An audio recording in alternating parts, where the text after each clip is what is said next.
Esiet sveicināti, cienījamie klātesošie. Mans vārds ir Miervalds Mozers. Es esmu Cicerona balvas žūrijas loceklis un atbildīgais koordinators. Man ir tas gods sveikt jūs visus un arī mūsu televīzijas skatītājus 16. balvas pasniegšanas reizē. Un es vēlētos dot vārdu šīs iestādes namatēvam, saimniekam, stratēģim, Zinātņu akadēmijas prezidentam, profesoram Ojāram Spārītim. Lūdzu. Labdien! Augsti godātā izglītības un zinātnes ministre Mārīta Seiles kundze. Labdien! Augsti godātais veselības aizsardzības ministre Gunte Believiča kungs. Labdien! Augsti godātie akadēmiķi, Zinātņu akadēmijas locekļi, šī svarīgā un ļoti neparastā notikuma viesi, klātesošie un līdzjutēji. Es vēlos šajā brīdī nolasīt mūsu Latvijas Republikas ministru prezidentas Laimdotas Straujumas apsveikumu un vēlējumu vārdus, kurus viņa ir atsūtījusi, nevarēdam pati būt šodien klāt, taču ar sirdi un ar visām savām emocijām atbalstot pasākumu. Cienījamie Cicerona balvas ieguvēji un klātesošie, ar patiesu prieku un gandarījumu sveicu Cicerona balvas laureātus par nozīmīgu devumu un jaunām idejām izglītībā, veselībā un kultūrā, nacionālā un arī starptautiskā mērogā. Mēs esam lepni, ka Latvijā ir tik daudz radošu un izcilu prātu, zinātnieki, publicisti, politiķi, kuri ar neatlaidīgu darbu ir spējuši veicināt sociālo saliedēšanos un nacionālās identitātes stiprināšanu. Mums katram jāapzinās savas saknes un sava vēsture, tāpēc īpašs prieks par šodienas laureātu un Gunta Lībeka sasniegumiem Sēlijas identitātes atjaunošanā un izkopšanā, bet es tieši tāpat arī sveicu visus pārējos laureātus, kurus šodien godinās Latvijas Zinātņu akadēmijā. Novēlu neapstāties pie sasniegtā un arī turpmāk rast spēku nākotnes ieceru īstenošanai, lai izdodas ministru prezidente Laimdota Straujuma. Mēs visi, kas šeit esam sapulcējušies, mēs zinām vārdu spēku. Cilvēki, kuri šogad ir nominēti Cicerona balvai, ir spēki pilni savās profesionālajās izpausmēs. Viņu vārdam ir spēks. Un viņu vārdam var būt īpaša un cēla misija.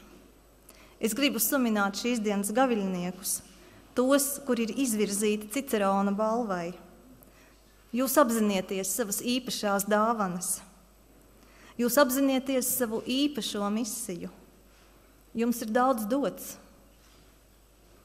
Un es ticu, ka jūsu vārda dvēsele ir cieši saistīta ar Latvijas valsts dvēseli. Paldies! Godināšana bez iepriekšējām nepieciešamām zināšanām par godināmo pārtop par pašpazemošanu. Piesardzība rīkojoties bez nepieciešamām zināšanām izskatās kā mazdošība. Varonība bez priekšzināšanām top par neprātu. Taisnprātība bez obligātām nepieciešamām zināšanām kļūst par rupjību. Cicerona balva aicina zināt un godina zinošos. Tā nu aritmētiski ir iznācis, ka apkopojot no šī gada nominantiem, lielākais skaits ir Mērfija sadaļā. Tur ir tostarp aizgājusī un arī nu pat atnākusī saima ar saviem lēmumiem un kolorītākajiem personāžiem. Bet žūrijas gala spriedumu jūs dzirdēsiet pasākumu gaitā. Man no Cicerona, Konfūcija, arī izciliem mūsdienu latviešiem gribētos ņemt kādu stratēģiska redzējuma superlatīvu, lai indivīds kaut viens no 100 jau mūsu balvu saņēmušajiem un 1 no 1000 vēl nesaņēmušajiem ir svarīgāks, piedodiet, par valsti kā konstrukciju, lai indivīds ir svarīgs. Tātad šoreiz mēs koncentrējamies uz dažām jomām, kas zināmā mērā ir pavestas novārtā, varas un sabiedrības skatījumā, taču ir izšķirīgi nozīmīgas Latvijas nākotnē. Tā ir augstākā izglītība, un es gribētu sacīt lielu paldies Mārcim Auziņam, kurš ne tikai deva ieskatu problēmās sarežģītajās, bet arī stipri atvieglināja man uzdevumu arī ar jaunākiem datiem, kurus es vēl nezināju par tiem sasniegumiem, kas pašreiz ir Latvijas universitātei. Un zinātne, un inovācijas, un izgudrojumi, kuri varētu celt Latvijas tautsaimniecībai.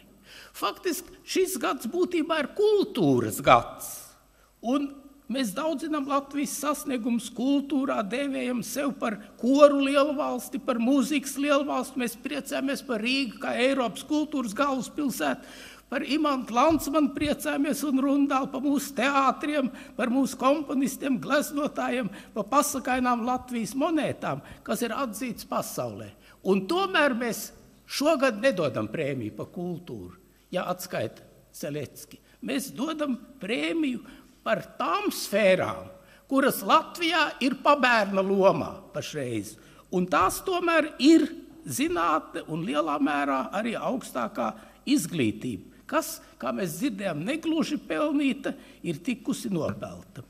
Un tādēļ šodien, jo īpaši ir jāizceļ daži cilvēki, atslēgas personības Latvijas vēsturē pašreiz izgudrotāju darbībā, augstākā izglītībā, kas turpina peldēt pa straumi, pret straumi, pareizāk sakot, augstā ūdenī.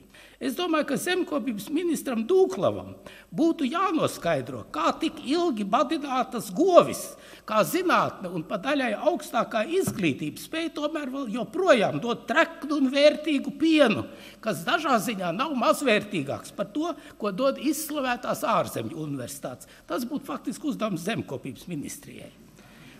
Un tad es padomāju, ka varbūt atrisinājums ir, noslēpums ir tajā, kā Ivars Seleckis izturas pret savu kino varoņu Čūskas teritoriju.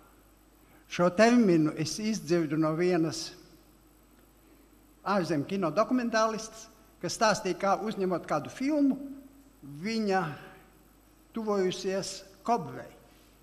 Un Čūskzinis, kas vadīja šo procesu, viņai teica, ejiet mierīgi Čūskai klāt. Un tad vienā brīdī Čūska pacēla galvu, iepleta tos savus vaigus, un speciālists teica, tagad stāviet. Jo tālāk, jo tā ir Čūskas teritorija. Un tālāk tur iet nedrīkst. Un viņa, šī kundze, attiecināja šo terminu Čūskas teritoriju arī uz katru cilvēku. Jo mums katram ir šāda sava Čūskas teritorija. Mana tēze beidzas te. Tas, ko dara Ivars Seleckis ar saviem varoņiem, ir visdziļākā pietāte pret šo cilvēku Čūskas teritoriju. Viņam cilvēki uzticas. Tas ir apbrīnojami. No tās meitenītes Daigas Šķērsielā līdz Sirmajai Lapsai, vienam no izcilākajiem 20. gadsimta beigu politiķiem. Vairs nesabruks tie pānu avadu tilti, būs tik ties aicinājums lielu ceļiem. Vēl miglā tīrumi, vēl aram sekli, kā kalns tev priekšā nedarītais darbs. Tevi rider, kam ir tie 4 krekli, un taurētāja trauksmes savu ciens skarbs. Tevi rider, kam ir tie 4 krekli, un taurētāja trauksmes savu ciens skarbs. Nu tautas augsmei, karoga mastu ceļām, un savienībai rokas sadodām, kā solījumu uzplaukšana